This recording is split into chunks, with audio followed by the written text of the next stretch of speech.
Afinal, o que são plantas ornamentais? E quais delas são melhores para eu colocar dentro da minha casa e quais são melhores para a área externa? Hoje a gente vai não só responder essas dúvidas, como também deixar uma lista das melhores plantas ornamentais para você ter na sua casa.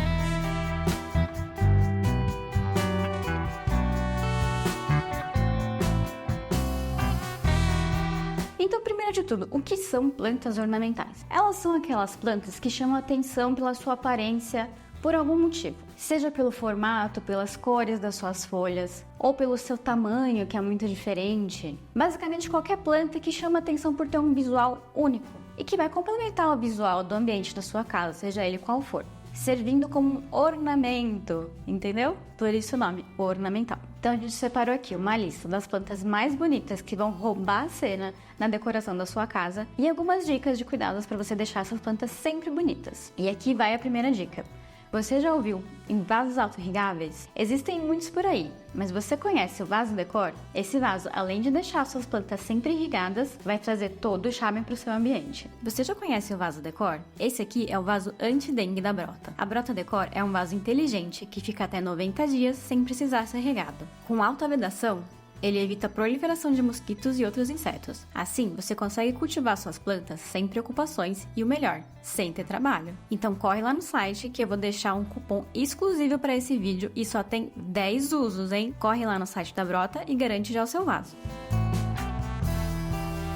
A primeira que a gente separou na lista é a costela de Adão. A costela de Adão, também conhecida como monstera, ela é muito popular e muito bem-vinda nas decorações. Ela chama muita atenção por causa das suas folhas, que podem ficar bem grandes e que tem aquele charme daqueles furinhos que são causados pela incidência do sol. Elas podem tanto ser cultivadas em vasos, quanto plantadas no solo em áreas externas, e ela tem um diferencial de que ela também pode ser cultivada direto na água. O local ideal para a costela de Adão é a meia sombra, então é aquele local da sua casa que recebe bastante claridade, mas que não tem sol direto. A rega da monstera pode ser feita toda vez que você colocar o dedo no substrato e ele estiver seco. O ideal também é que seja feita uma limpeza das suas folhas de vez em quando, porque dentro de casa ela acaba acumulando muita poeira e isso pode dificultar a respiração da planta e também o processo de fotossíntese. Então lembra de tempos em tempos passar um paninho úmido ali nas suas folhas para limpar elas e dar aquele brilho extra também. A próxima da lista é a Ficus lirata. Esse tipo de ficus recebe esse nome por causa das suas folhas, que dizem que se assemelham a um instrumento chamado lira. E aí, você achou parecido? Comenta aqui embaixo o que você acha, ou você acha que esse nome não tem nada a ver. A Ficus lirata é bem adaptável a ambientes internos e o crescimento dela é vertical. Então ela não enche tanto pra cá assim, ela fica alta, então ela não vai ocupar tanto espaço lateral. O local ideal para você deixar a sua ficus é perto de uma janela onde bata bastante claridade. E quanto à rega, a ficus é uma planta que gosta do seu substrato sempre úmido. Mas cuidado para não regar demais e deixar o solo encharcado, porque isso pode apodrecer as raízes. Então sempre coloca o dedinho no substrato, coloca lá bem fundo e quando você sentir que ele já não está tão úmido, pode fazer a rega, mas sem exagero. A próxima da lista é a palmeira leque. Ela recebe esse nome por causa da sua folha, que ela tem um formato meio plissado que lembra um leque. Ela é uma planta que pode chegar até 4 metros de altura, então ela é mais indicada para áreas externas. E a sua folha pode chegar até 1 metro de diâmetro. Elas preferem o sol pleno, mas elas conseguem sim se adaptar a ambientes internos com bastante luminosidade. Só não deixe essa planta em áreas de muito frio ou de ar-condicionado, porque isso pode ressecar as suas folhas e também o seu solo, que ela gosta que esteja sempre úmido. Agora vamos falar do pacová. Essa planta ela pode trazer um ar bastante tropical para sua casa e ela não precisa de sol direto, então você pode cultivar ela dentro da sua casa em um local de bastante luminosidade. O solo do pacová precisa ser rico em matéria orgânica e ele gosta dele também meio úmido, mas nunca encharcado. Ele chama muita atenção por causa das suas folhas que são bem verdes e robustas, mas ele também pode dar flores, que são meio parecidas com as do antúrio e a do lírio da paz. Essa flor geralmente brota durante o verão. E muito cuidado para não deixar essa planta no alcance dos seus pets, tá bom? Ela é tóxica e se ela for ingerida, ela pode causar sérios problemas de saúde. Agora vamos falar das marantas. As marantas chamam muita atenção por causa da variação de cores e de padrões que elas têm nas suas folhas. Existem várias espécies com folhagens diferentes e você pode misturar e combinar elas na sua casa, do jeito que você preferir. Elas são plantas originárias do ambiente tropical, então elas gostam bastante de umidade e de calor. Ela pode ser cultivada tanto dentro quanto fora de casa, como em varanda e jardim, porque ela se adapta tanto ao sol pleno quanto à meia sombra. A rega da amaranta pode variar de acordo com a temperatura da sua região.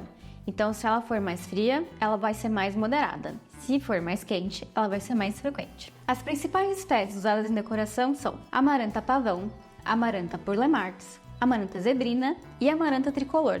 Você também encontra com facilidade a amaranta cinza ou amaranta tenante nos jardins. Agora vamos falar das aglaunemas.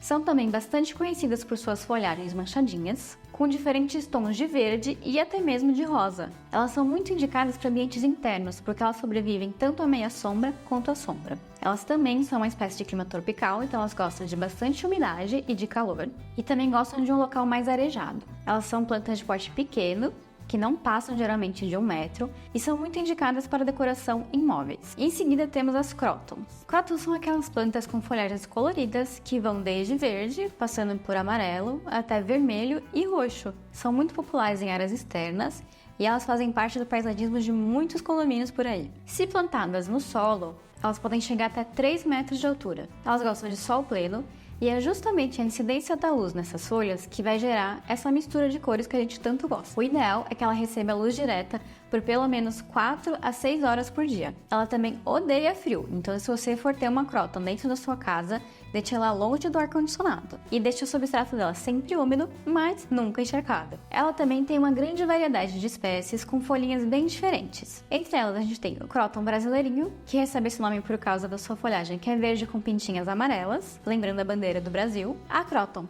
parafuso e a cróton americana. E atenção, pais de pets, essa planta também é tóxica, então deixe longe do alcance dos seus bichinhos. Agora vamos falar de uma plantinha que é uma suculenta, que é a peperômia. Ela tem folhinhas arredondadas e bem verdes, que tem variações que podem ser listradinhas e pintadinhas também, e que trazem um belo charme para sua casa. São ótimas para ser cultivadas dentro de casa, porque elas gostam de meia sombra, e elas também são de muito fácil cultivo, elas não são muito exigentes. Quanto à rega, o ideal é deixar o solo da peperômia secar por completo antes de regar de novo. Nas suas variadas espécies, elas podem ser cultivadas tanto em vasos comuns ou em vasos suspensos também, deixando sua folhagem se esparramar pelo vaso. Os principais tipos de peperômia que a gente encontra por aqui são a peperômia melancia, peperômia rainbow, peperômia limão, peperômia variegata, a peperômia colar de tartaruga e a peperômia cupido. E estamos chegando no fim da nossa lista aqui, mas antes de revelar qual é a última planta que a gente indica na nossa lista, não esquece de dar um like nesse vídeo, se inscrever no nosso canal e ativar o sininho para você receber a notificação de quando tem vídeo novo no nosso canal. A gente tem vídeos novos toda semana, trazendo dicas de cultivo e jardinagem. Bom, a última espécie dessa lista é a árvore da felicidade. A árvore da felicidade é originária da Ásia e acredita-se que essa planta seja um símbolo de boa sorte. Popularmente, ela tem 2 espécies que são conhecidas como macho e como a fêmea. A árvore macho tem um tronco mais grosso, ela pode chegar até 5 metros de altura e as suas folhinhas são mais arredondadas. Já a fêmea, ela tem o tronco um pouquinho mais fino, as suas folhas são mais espetadinhas e ela não cresce tanto, ela chega no máximo a 2,5 metros de altura. Existe uma certa superstição por aí de que você precisa cultivar o macho juntamente com a fêmea, mas isso não tem nenhum fundamento científico. Você pode tanto ter o macho quanto a fêmea sozinhos na sua casa e elas vão se desenvolver e viver super bem. O local ideal para você deixar a árvore da felicidade é um local de meia sombra que seja bastante iluminado e que tenha bastante espaço. Ela também não gosta muito de frio, então prefira um lugar longe do ar-condicionado e que tenha temperatura mais amena ou mais quentinha. A rega pode ser feita quando a superfície do seu substrato estiver seca, mas sem exagero. Um ponto de atenção que você tem que ter com essa planta é que a árvore da felicidade, ela costuma secar durante o inverno e perder suas folhas. Mas isso não significa que a sua planta morreu. Assim que as temperaturas voltarem a subir, as suas folhas vão nascer de novo e ela vai ficar robusta e vistosa como antes. Nessa época em que suas folhas secarem, você pode aproveitar para fazer uma poda de limpeza e tirar os galhos que estiverem mais sequinhos, mais murchinhos. Bom, gente, chegamos ao fim da nossa lista. Esses foram só alguns exemplos de plantas ornamentais. Você pode misturar e fazer o seu estilo na sua casa do jeito que você quiser. Você tem alguma planta dessa lista na sua casa? Quais você tem? Ou você gostaria muito de ter? Comenta aqui embaixo pra gente saber. Não esquece de deixar um like nesse vídeo, se inscrever no nosso canal e de ativar o sininho para receber a notificação de quando a gente lança conteúdo novo. Eu vou ficando por aqui e até a próxima!